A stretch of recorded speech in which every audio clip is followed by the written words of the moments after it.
Dito tayo ngayon sa isang hotel nga dito sa Davao City kasi biglaan itong pagpapatawag ng press conference ni former President Rodrigo Duterte. Alam niyo sa imbitasyon na 6:30 yung oras, pero nandito na tayo ngayon sa lugar, pero according sa kanyang mga staff, expected na gabi pa talaga yan dadating si former President Rodrigo Duterte. At sabi nga yung ibang staff ni FPRD na nandito is tulog pa daw.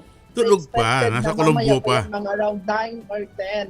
Ito nga si former President Rodrigo Duterte na dadating dito. Alam niyo, marami na ding media na nag-aabang dito sa loob ng venue. At usap-usapan nga namin dito kung ano ba talaga ang topic ng nasabing biglaang pagpapatawag ng press conference nga ni former President Rodrigo Duterte. Pero hinala namin is about ito sa nangyari sa kanyang anak na si Vice President Sara Duterte. So alamin natin mamaya kung ano talaga yung pakay ng press conference ni former President Rodrigo Duterte ngayong gabi dito sa Davao City. Ayan.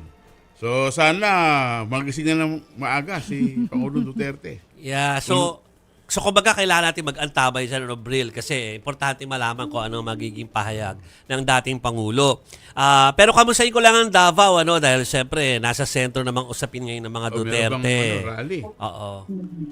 Isa Rizal Park. So alam nyo, last Saturday nga ng gabi isa nagsagawa ng prayer rally at itong candle lighting ang mga taga-suporta ni Vice President Sara Duterte at maging ni Yusek ng Chief of Staff din ng Office of the Vice President na si Attorney Zulaika Lopez at higit 3 oras yung activity, may mga speeches ng mga barangay campaigns and also mga councilors at maging Vice Mayor ng Davao City hinggil nga sa kanilang pagsuporta kay Vice President Sara Duterte at kay Attorney Zulaika Lopez na allegedly panggigipit ng administrasyon sa pamilya ng mga Duterte. Ito ngang si Attorney Zulaika Lopez is namin dito before during the mayor pa si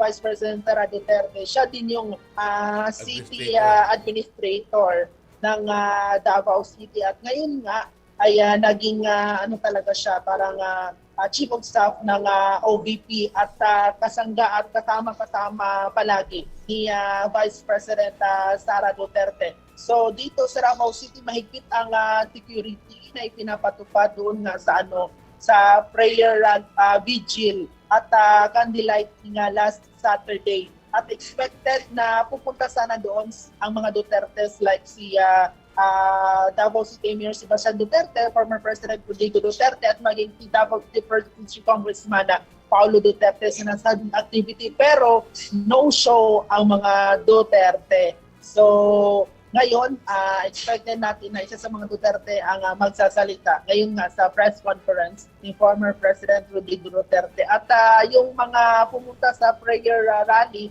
last Saturday is mga around 1,000 plus na mga Davaoenyo doon sa venue.